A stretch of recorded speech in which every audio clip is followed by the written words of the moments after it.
1906년 함경남도 정평군의 한 농가에서 나고 자란 20세 청년은 고향의 흙을 뒤로 한 채 태평양을 건넙니다. 이름은 김종림. 훗날 미주에서 쌀의 대왕으로 불리게 될 사나이의 첫 발걸음은 초라했습니다. 하와이 사탕수수 농장에서의 노동, 그것이 그의 이민 첫 경력이었습니다. 그러나 하와이에서의 삶은 잠시였고 1907년 1월 2일 그는 알라메다선을 타고 샌프란시스코에 도착합니다. 곧장 유타주 솔트레이크시로 이동한 김종림은 철도공사 현장에 투입되는 막노동자로 일했습니다. 흙먼지 날리는 철길 위에서 그가 한 손엔 곡괭이, 다른 손엔 조국의 이름을 쥐고 있었습니다. 실은 그때부터 그는 그냥 노동자가 아니었습니다. 공립협회의 지역회인 솔트레이크 지방회에 입회하면서 그의 삶은 곧바로 조직과 민족을 위한 삶으로 들어섰습니다. 그의 북미 이민 초창기는 곧 이민노동자, 실업가, 민족운동가라는 세 축이 동시에 자라나는 시기였습니다. 북미 도착 후 그는 프레스노 바살리아 등지에서도 일했으며 점차 한인사회의 신망을 얻게 됩니다.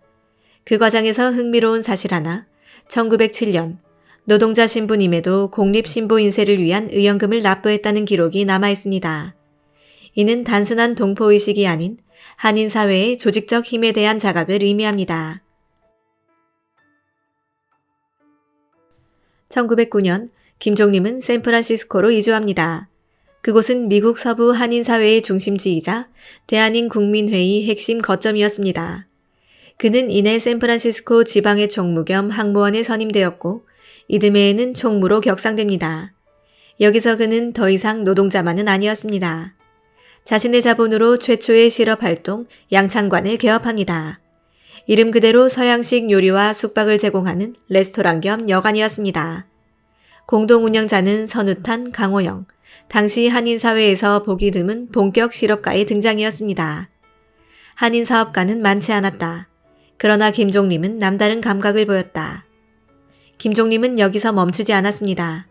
젊은 유학생들의 대학 등록금을 후원하는 일도 했습니다. 그 중에는 훗날 국민의 지도자가 된 이대위도 있었습니다. 1910년 그는 프레스노로가 아시아 실업 주식회사의 창립에도 참여합니다. 이 회사는 러시아 블라디보스토크 인근에 2430에이커의 땅을 매입해 독립운동 기지를 조성하고자 했으나 자금, 정치, 지정학적 난관에 부딪혀 좌절되고 말았습니다. 그러나 이 실패는 김종림이라는 이름을 한인사회의 사업가이자 민족운동의 실천가로 새겨놓은 계기가 됩니다. 1912년 김종림은 본격적으로 벼농사에 뛰어듭니다. 장소는 캘리포니아 북부 프리스턴. 감자산업에 투자했다가 손해를 보고 전향한 선택이었지만 그 결과는 대성공이었습니다. 1915년 크루사 지역 100에이커에서 시작한 벼농사는 6,200석의 추수를 올리는 대풍을 맞이합니다. 1차 세계대전의 전쟁 특수로 곡물값이 급등하던 시기, 그의 사업은 날개를 달았습니다. 1916년에도 풍작이 이어졌고 그에 따라 한인들의 벼농사 진출도 눈에 띄게 증가했습니다. 1917년 기준 한인 농업인 전체 경작 면적 2,085에이커 중 김종림의 농장 면적은 1,030에이커, 무려 절반을 차지했습니다. 그를 향해 라이스킹이라는 찬사가 쏟아졌고 그는 재미 한인 사회 첫 백망장자로 등극합니다. 돈은 나만을 위해 쓰는 것이 아닙니다. 내 고향, 내 조국을 위해 쓰는 것이 가장 값진 일입니다. 그는 불을 쌓자마자 곧바로 독립운동에 쏟아붓습니다. 1918년 신한민보가 새로운 식자기 구입을 위한 모금에 나섰을 때 김종림은 200달러를 기부합니다. 이는 전체 제작비 1,000달러의 20%에 해당하는 금액이었습니다. 1918년 200달러는 현재 가치로 약 600만 원에서 1,000만 원에 달합니다. 당시 한인 노동자의 월급은 평균 20에서 30달러. 조선의 일개 농민은 연봉이 100원 수준이었으니 이는 결코 적은 돈이 아니었습니다. 뿐만 아니라 3.1운동 직후인 1919년 그는 애국금 1,345달러를 기부합니다. 이는 당시 임시정부 전체 연간 예산의 10%에 달하는 거액이었습니다. 1919년 조선 땅을 울렸던 3.1 만세운동의 격렬한 함성은 태평양 너머 미국 대륙의 한인사회에도 깊은 파장을 일으켰습니다. 미국 곳곳에 흩어져 있던 한인들은 의연금을 모으고 집회를 열고 신문에 광고를 싣고 국제사회의 독립의지를 알리는데 총력을 기울였습니다. 이 시기 김종림의 이름은 어느 누구보다 두드러졌습니다. 1919년 대한인국민회가 발행한 중앙총회 보고서에 따르면 그의 북미 전체에서 모인 독립의연금은 42,955달러, 그중 가장 많은 금액을 기부한 이는 김종림이었습니다. 총 3,400달러.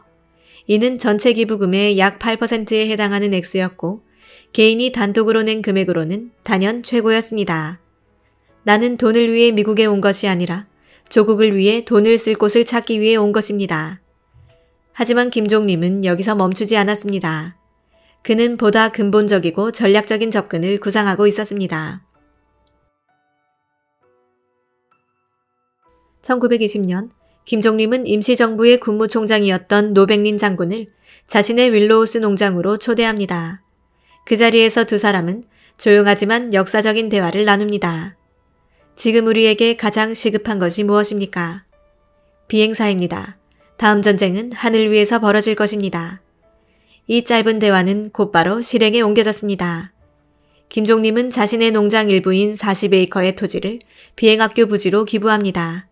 단지 땅만 내놓은 것이 아니었습니다. 설립자금으로 2만 달러를 일시불로 내놓았고 매월 운영비 3,000달러를 추가 지원하기로 결정합니다. 이로써 연간 운영비 3만 6천 달러까지 합치면 김종림 개인이 쏟아부은 액수는 최소 5만 6천 달러로 추정됩니다. 1919년 3.1운동 이후 상해 임시정부가 세워졌지만 정부 운영 자금은 늘 수십 수백 달러 단위로 모금하는 경우가 많았습니다. 예를 들어 대한인국민회 같은 미주 한인단체가 모금해 송금한 독립자금은 보통 수천 달러 수준이었고 그조차도 큰 액수로 여겨졌습니다. 대한민국 임시정부의 1921년 4월자 경상비 월간 예산을 제시한 문서를 분석해보면 임시정부의 한 해 예산을 연 29,700달러 정도로 추정할 수 있으니 김종림은 거의 그 2배에 달하는 자금을 쏟아부은 것입니다. 한마디로 김종림 혼자서 한 나라의 공군을 세운 셈이었고 이윽고 1920년 2월 한인 비행사 양성소가 공식 설립됩니다. 이름조차 생소했던 공군이라는 개념을 실제로 고연해낸 이 시설은 대한민국 공군의 역사적 시초가 됩니다. 윌로우스 한인 비행사 양성소는 단순한 훈련소가 아니었습니다. 그곳은 희망의 활주로였습니다. 미국인 교관 프랭크 브라이언트를 초빙해 체계적인 훈련을 시작했고 초기 훈련생 24명 중 15명이 최종 선발되어 입교합니다. 이들은 낮에는 김종림의 농장에서 일하며 자급자족하고 밤에는 항공기술, 무선통신, 비행정비까지 두루 배웠습니다. 1920년 7월 7일 첫 졸업식이 열립니다. 우병옥, 오이마, 이용선, 이초 이 4명이 비행훈련을 마치고 정식 비행사로 배출됩니다. 이들은 곧바로 교관으로 특채, 후속 훈련생을 지도하게 됩니다. 이 비행학교는 단지 조종기술을 가르치는 곳이 아니었습니다. 그 자체가 무장 독립의 선봉이었고 상하이 임시정부 군사저책의 실현이었습니다. 김종림은 훈련생의 숙식과 교재, 비행기 유지비까지 전액 후원했습니다. 비행기 세대를 구입해 기증하고 훈련장 정비와 비상사태 대비까지 신경 썼습니다. 심지어 주변 백인 농장주들과 사업관계를 맺어 100달러의 찬조금을 받기도 했고 중국인 동포로부터도 후원금을 이끌어냈습니다. 그러나 하늘을 나는 꿈은 그리 오래가지 못했습니다. 1920년 가을 캘리포니아 북부에 기록적인 폭우가 내렸습니다. 김종림이 경작하던 벼농장 7,000에이커 중 대부분이 침수되었고 쌀값 폭락까지 겹쳐 그는 단숨에 수십만 달러 손해를 입게 됩니다. 이 와중에 훈련생 박희성이 시험비행 중 추락하여 중상을 입는 사고가 발생합니다. 그가 탑승했던 비행기는 후원자에게 빌린 것으로 김종림은 수리비와 보상금까지 떠안게 됩니다. 운영비는 바닥나고 예비훈련생 입소도 중단되었습니다. 비행기 수리도 기름 구매도 심지어 훈련생들의 식사비조차 감당하기 어려운 상황이 되었고 김종림은 결국 학교 운영을 중단할 수밖에 없었습니다. 훈련생들 다수는 흩어졌고 일부는 사립비행학교에 전학했습니다. 비행사 양성소는 개소 1년 2개월 만인 1921년 봄 문을 닫았습니다. 그렇지만 김종림은 손을 놓지 않았습니다. 켄터키 무관학교, 버지니아 군사학교, 레드우드 비행학교 등지로 진학한 한인 청년들의 학비를 후원하며 훈련을 이어갔습니다. 1921년 박기성과 이용근은 레드우드 비행학교 졸업시험을 통과하여 국제비행사 자격증을 취득, 임시정부 육군 비행경 참의로 임명되었습니다. 이후 이들은 대한민국 공군 창설 전 단계에서 공군 인재로 흡수되었고, 윌로우스 비행사 양성소는 공식적으로 대한민국 공군의 역사적 기원으로 인정받게 됩니다. 하늘을 나는 우리의 꿈은 조국 해방의 첫 비행이었습니다. 1945년 8월 15일 해방이라는 말이 세상을 뒤엎을 무렵 태평양 건너 미국 땅의 한 구석에도 조용한 환호가 울려 퍼졌습니다. 김종림은 그날 오래된 라디오를 붙잡고 앉아 조국의 소식을 들으며 아무 말 없이 고개를 숙였습니다. 누구보다 오래, 누구보다 치열하게 조국의 독립을 위해 헌신했던 그였기에 이 감격은 누구보다 크고도 깊었습니다. 그러나 해방의 기쁨은 오래가지 못했습니다. 조국은 또 다른 혼란 속으로 빠져들고 있었고 임시정부의 황국은 생각보다 훨씬 더디게 진행되었습니다. 상하이에 머물던 임시정부 요인들의 귀환이 미뤄지고 있다는 소식이 들려오자 김종림은 다시 한번 행동에 나섭니다. 그는 주저없이 6,873달러라는 거금을 쾌척하며 임정 인사들의 귀국에 필요한 경비를 마련했습니다. 항공료, 재료비, 생활비 등 갖가지 현실적 장애물들을 넘어설 수 있도록 손을 내민 것이었습니다. 그의 기분은 숫자로 환산되기 이전에 시대의 무게를 나누는 일이었습니다. 6,873달러는 지금의 환율이나 물가로 따지면 억 원 단위의 거금이지만 그것보다 더 값졌던 것은 김종림이 이 돈을 통해 지키려 했던 책임과 연대의 정신이었습니다. 그는 단지 돈을 낸 것이 아니라 독립운동의 마지막 불씨가 꺼지지 않도록 마지막까지 불을 지피고 있었던 것입니다. 광복 이후 김종림은 자신이 운영하던 대규모 농장을 정리하고 로스앤젤레스로 거처를 옮겼습니다. 누군가는 해방이라는 대의가 성취된 순간을 끝으로 독립운동가로서의 삶을 마감했지만 김종림에게는 그 이유가 더 중요했습니다. 그는 이제 독립운동가에서 공동체의 버팀목으로 삶의 무게중심을 옮기기 시작했습니다. 특히 그가 깊은 애정을 쏟은 곳은 로스앤젤레스에 위치한 한인 양로원이었습니다. 이민 초기 미국에 정착하지 못한 채 병들고 늙어간 동포들, 자식 없이 홀로 남은 노인들, 고국의 흙을 밟지 못하고 삶의 끝자락을 맞이하던 이들을 위한 작은 공간이었습니다.